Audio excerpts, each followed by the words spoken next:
কি বলবে, একসময় এই লাইব্রেরিগুলোতেই এমন ভিড় হতো যে বসার জন্য পাওয়া যেত না চেয়ার। মানুষ ঘন্টার পর ঘন্টা দাঁড়িয়ে দাঁড়িয়ে ডুবে থাকতো বইয়ের পাতায়। অথচ সেই একই লাইব্রেরি আজ নিস্তব্ধ।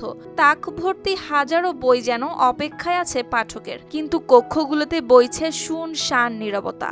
কারণ এখন তথ্যের জন্য বই নয়, হাতের মুঠোয় থাকা মোবাইলেই মিলছে সব উত্তর। আগে খুবই ভালো চলতো। আমি আজ 23-24 বছর এইখানে কাজ করি। তা আগে খুবই ভালো চলতো। মানুষ আসতো পাঠাগারে, পাঠক এসে পড়তো, বই পড়তো, চেয়ার পাওয়া যেত না বসার, এত লোক হতো। লোক একদমই কম হয়ে গেছে। সম্পূর্ণ কিছু পাওয়া যাচ্ছে মোবাইলে। সরকারি বেসরকারি মিলিয়ে নড়াইল জেলায় এখনো আছে 20টিরও অধিক গ্রন্থাগার। সাহিত্য, রাজনীতি, বিজ্ঞান, জীবনী কিংবা শিশুতোষ গল্পের বইয়ের ঘাটতি নেই একটিরও। এমনকি রয়েছে নারী পুরুষের আলাদা কর্নার, চাকরি প্রত্যাশীদের জন্য জব কর্নার, আর বয়স্কদের জন্য পত্রিকা কর্নার। একসঙ্গে 2 শতাধিক পাঠক বসে পড়াশোনা করার মতো সুন্দর পরিবেশও তৈরি করা হয়েছে। কিন্তু বাস্তবতা হলো প্রতিদিন গড়ে 30 জন পাঠকও আসে না এই লাইব্রেরিগুলোতে। ডিজিটাল ভার্সন ব্যবহার করার কারণে সবাই পিডিএফ ইউজ করতেছে, সবাই কম্পিউটার ল্যাপটপ থেকেই পড়তেছে।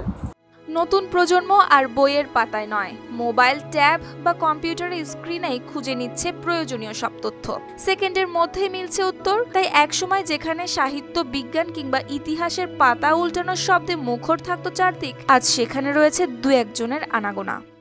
ওয়ালটন এখন দেশের সীমানা পেরিয়ে পৌঁছে গিয়েছে 50টিরও বেশি দেশে। ওয়ালটন, ঘরে ঘরে, বিশ্বজুড়ে। আমি এসে খুব সংখ্যক পাঠক এখানে কখনোই দেখিনি।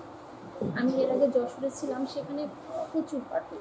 মানে এমনও হয়েছে যে 9টার পর আসলে হয়তো লাইব্রেরিতে আর সিট খালি থাকে না, বিষয় আছে। এবং এখন অনেকেই অনলাইনের প্রতি ঝুঁকে যাচ্ছে, যার কারণে আসলে লাইব্রেরিতে এসে সশরীরে পড়াশোনা করার বিষয়টা হয়তো কমে আসছে, কারণ এখন মুঠোফোনে সবকিছু পাওয়া যাচ্ছে। তবে নড়াইল সরকারি গ্রন্থাগারের শিশু কর্নারে এখনো দেখা মেলে কিছু ক্ষুদে পাঠকের। স্কুলের ফাঁকে তারা এখানে এসে ডুব দেয় গল্পের বইয়ে, কিন্তু মূল পাঠক কক্ষের 40,000 বই আজও নীরবে অপেক্ষা করছে পাঠকের। যেরকম ক্লাস শুরু থেকে দেরি হলো, তাই এখন লাইব্রেরিতে চলে এসেছি, কিছুক্ষণ পরে আবার চলে যাই। এখানে আমার বন্ধু বান্ধব সবাই মিলে এখানে আসি আমরা।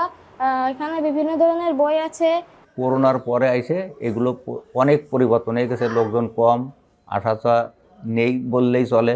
তবে আশার আলো দেখিয়েছে প্রশাসন, জানিয়েছে তরুণদের ফেরানোর জন্য নেওয়া হবে নানা উদ্যোগ।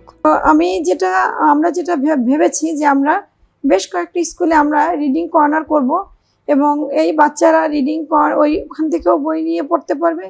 এছাড়া এই লাইব্রেরিগুলো থেকেও তারা বই নিয়ে পড়তে পারবে, এবং প্রতি সপ্তাহে যদি ওই স্কুলের শিক্ষক যদি তাদেরকে এই বুক রিভিউয়ের উপর একটা প্রেজেন্টেশন থাকে, যে বইটি নিবে সেটার উপর একটা প্রেজেন্টেশন থাকবে তাদের, তাহলে আমার মনে হয় আমরা বাচ্চাদেরকে কিছুটা হলেও বই পড়ার দিকে আমরা ধাবিত করতে পারবো। স্থানীয়দের বিশ্বাস, যদি উদ্যোগগুলো সফল হয় তবে হয়তো আবারও বইয়ের ঘ্রাণে মুখরিত হবে এই কক্ষগুলো, আর ভরে উঠবে হারানো প্রাণ চাঞ্চল্য।